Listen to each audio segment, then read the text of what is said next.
Hello, and welcome to Success Tips. We are so glad that you joined us here.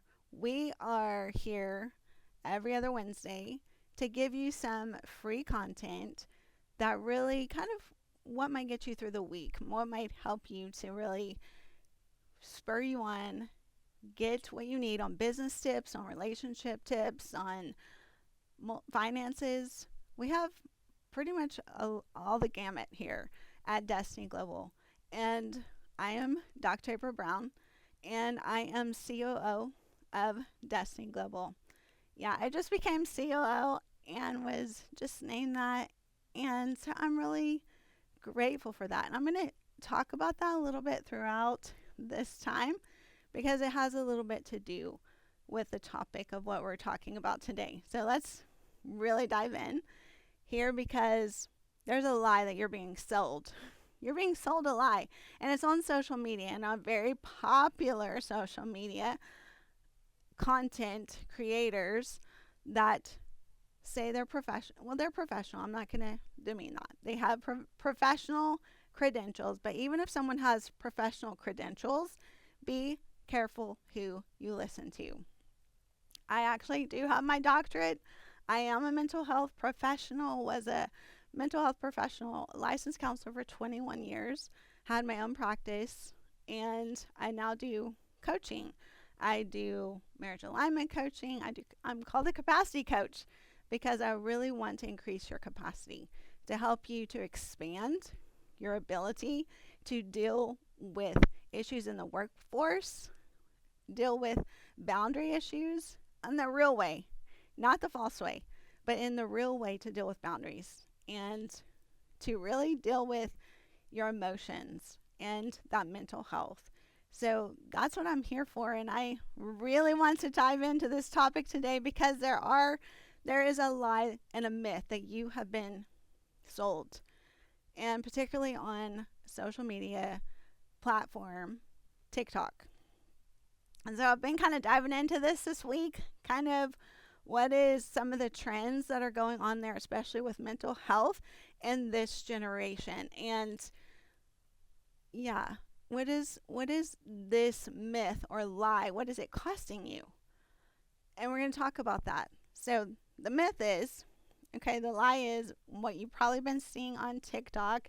And I want to get this right because there's definitely like a particular trend and not just a word that's a hype word, which is also another part of the issue, but it's a specific thing that people are saying. And someone might say, if it's hard, it's toxic. Or that's the impression they're giving, that if it's hard, it's toxic. So just cut it out of your life. That'll make it less hard, right? And that sounds really catchy, but is that really the answer? Is that really the answer? Is that the thing that is going to get you to where you want to go in business, with relationships, with your finances? And it's a really easy thing to post and to say, but it is a lie, okay? That's actually keeping people stuck and weaker than they ever need to be. It's making you weaker, not stronger. And I'm going to give you some reasons why it makes you weaker. So, real mental health, okay, not pop psychology, which is this kind of fake self confidence.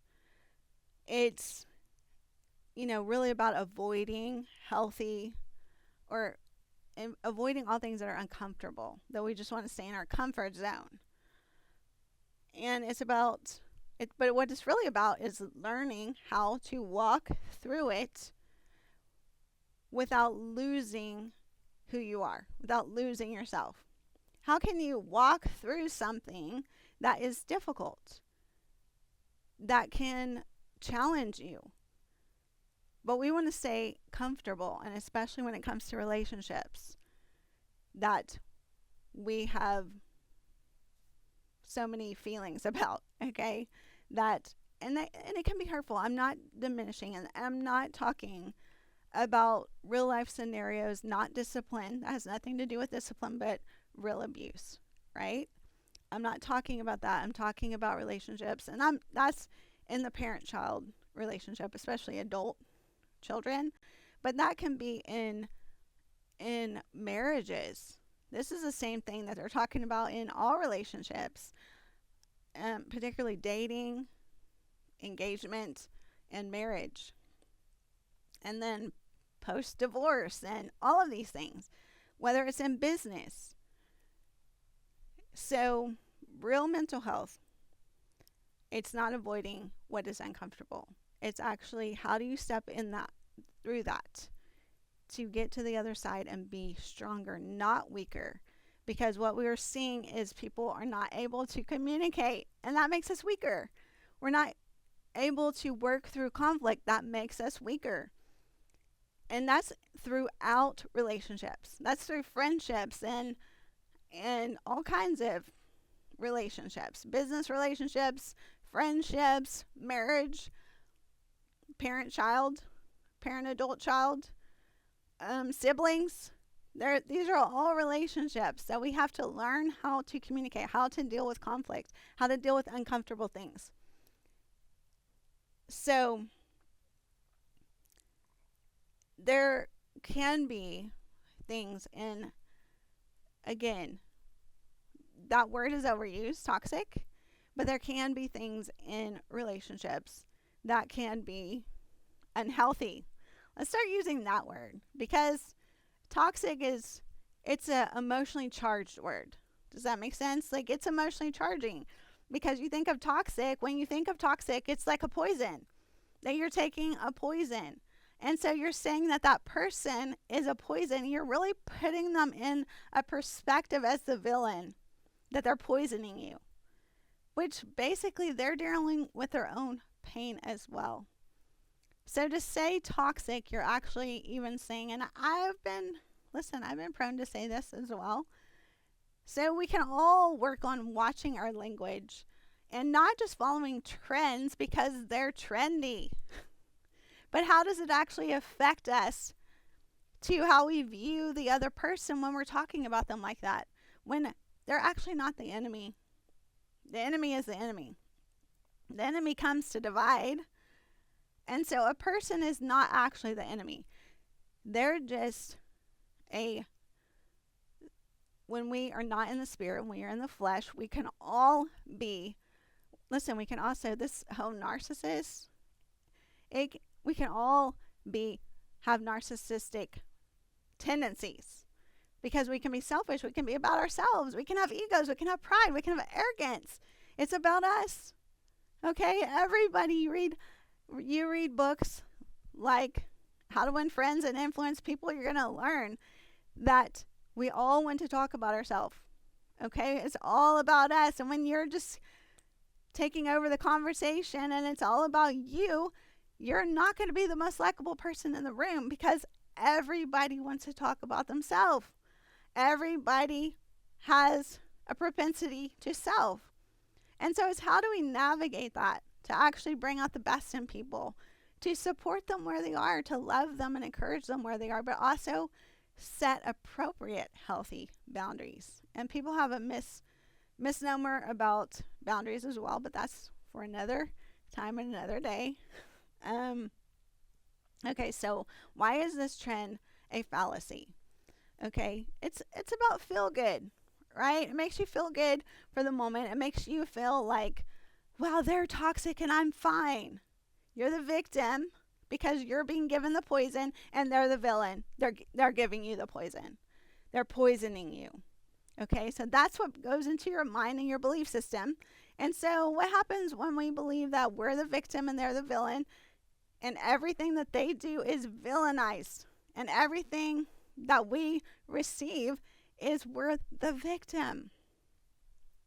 And again, I'm not talking about real abuse and abuse situations that has nothing to do with healthy boundaries. Okay, and even present day healthy boundaries. So it feels good, and it spreads fast because it feels so good, because we all want to just feel comfortable. We all want to, let's just face it, we all can easily fall into the pity party victim mentality. So it spreads fast. But what it's doing is confusing pain with harm. When we feel pain, right, it does not necessarily equal harm. So pain does not equal harm. We might feel emotional pain, but we may not, the way we believe, may not actually be being harmed. Not everything that challenges us is harmful. Okay, sometimes it's exactly what makes you stronger. Okay, so just like I said, I recently was named by my husband and the company agreeing that I would become COO of Destiny Global. And let me tell you that I went to my husband about a year and a half ago. And not, it might have been a little bit longer, but it's around that time frame. And I asked him, I'm like, what would it take for me to become COO? And at that time, I was vice president of coaching. And I was supporting to the coaching program here to grow and getting coaches and getting them trained and getting them with their own programs and becoming successful. That's what I was doing. And I love that. And I love that job and I love the coaches. But I also love this mission altogether and this message. And the reason that I wanted to even ask that question was not so I can be, I've never had this dream of like being COO. But when my husband and I first came here to Destiny Global, to the training in 2018, it was February 2018, and we came to our first training in Dallas, Texas, and we particularly came here. Lots of people come for lots of different reasons, and most of them, and initially mine, of even when I was following some of Destiny Global's training and content, which I never went to an event, but I had watched some of the content. I was watching For Business, for a home-based business that I just kind of got, because of just using products, loving them, got kind of just, people signed up because I was just like, oh my gosh, try this. And then, so I was just like, okay, what do I do with all these people? And just kind of started doing it as a business very casually. But I was like, heard about some training that could help me to do it in a way that wasn't salesy. So I really wanted to learn that. So I started going to the content for that initially. But then things started changing. My husband and I were trying to do a business together, and we could not communicate. Like this was a breakdown, and it was hard, and I was so frustrated. And I was just like, I can't. This is, and I probably would have told you at the time that it was toxic, and he was toxic, and he didn't listen to me, and he didn't do this, and he didn't do that. And I would have told you that, like, it's too toxic when we work together. I probably, if you really sat me down and got me to, if I went to a counselor and they were talking to me, I would have easily come out with saying that. I'm just telling you. Or I would have heard this on TikTok. I would have been like, yes, that is so true. That's what that was. Because I went to a meeting before a meeting, and I thought we had an agreement. I thought we had alignment. And then we go into that meeting or the pre-meeting together about what we're going to cover in that meeting. And the most important thing of the items that I talked about, of what needed to happen in that meeting, did not happen. And so I would have totally been on this trend. I would have been like, yes. But then I came to this training. And because I was like, I wanted to learn to work with him. So I tried to encourage him. I did my best, and I actually was successful. But for a while, I was having to try to persuade him to come to an event, thinking that this would help us.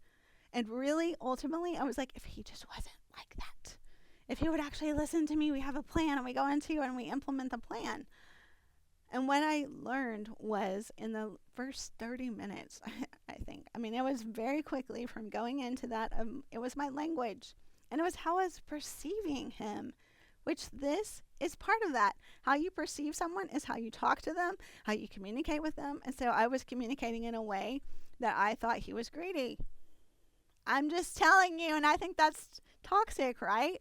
So I was just doing that, like that's how I felt. And I felt if you fix him and his greediness and he realizes, like, just listen to me, then we will fix our problems. But within the first 30 minutes, I realized it was me.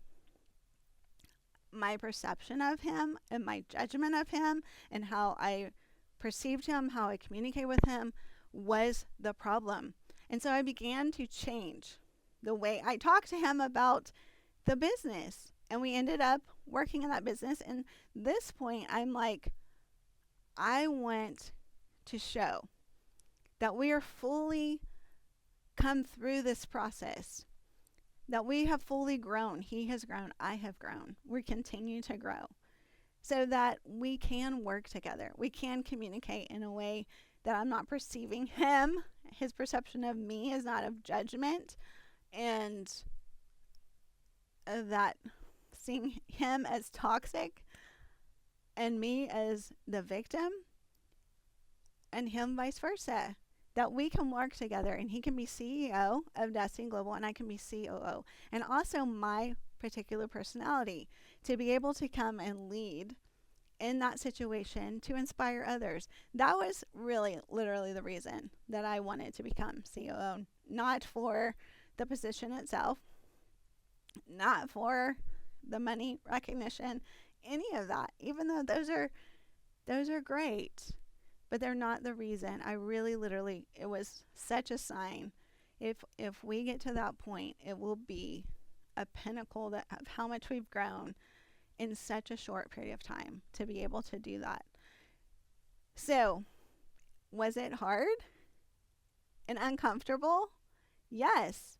And if I just needed skills. I just needed to understand how to deal and how to perceive it differently. So sometimes we need a different perspective and not just look at it as toxic and using that language. So sometimes it's actually the language that we're using that is the problem. So if a health professional is using this and trying to assert you as the victim, that is not helpful. And I'm actually going to talk a little bit more about this in a live map episode that will be dropping very soon. I think it's actually even tomorrow, so you can be looking for that. So it's going to really extend what I'm talking about in that, to really understand in particular how to deal with those situations, how to really not just look at them different, but how to communicate different. And multiple things I'm going to talk about and go deeper in that. So, if we treat every hard moment as toxic, we lose resilience. We lose relationship skills. We lose the ability to finish what matters. And we can't be ones that just quit and give up because it's hard, because we feel uncomfortable, because we have hard feelings. We have to become stronger by going through things, not around them, not avoiding them. And the language can contribute to that. So start with that. Start with, maybe TikTok trend is not the way to go. Maybe I need to change my language. Maybe I need to stop using the words that are so trendy of toxic and you name it. Like whatever you're seeing on, because it's a trend with some influencer or even a mental health professional that is actually leading to some of this. Maybe it doesn't mean, because language, life and death are in the power of the tongue. So what we speak and what we believe, that becomes our belief system. And that's how we communicate with others. It comes out unconsciously because we have a belief system, and our thoughts and our beliefs impact our behavior and our choices. So we really have to be careful and guard our mind, renew our minds, and guard our hearts against these influences that tell us something that is not biblical. Okay? And we know that if we can have a perspective that is from the greatest success book ever written of how to be the best leader, how to have a good marriage, how to have good relationships, if we follow those, then we can actually be successful and have the success that we want. So I'm going to start with that as number one, and I'm really going to go a lot deeper in this in our Life Maps episode that will be dropped in a new drop tomorrow. And you can try Life Map for free, and the link will be below. I think you have a time period that you have free before you sign up that you can try a particular one. It won't be that drop, but you can see if this is something that you want. And those who do have Life Map, be sure to look for the Life Map drop. If you want to go ahead and get that so you can get the Life Map drop tomorrow, definitely sign up for Life Map. Thank you guys for joining this episode of Success Tips. I also want to tell you, if you are ready, okay, to swap fake self-care for real mental health strength, not what makes you weaker, then I want you to follow us here on Destiny Global, okay? Because we've got you. And I've particularly got you. Having that background in mental health as a mental health professional, I have got you to really how to have real self-care, how to have real mental health, and not following the trends. So thanks for joining, and we'd love to have you click on like and follow at Destiny Global so you can get more tips like this. We'll see you later.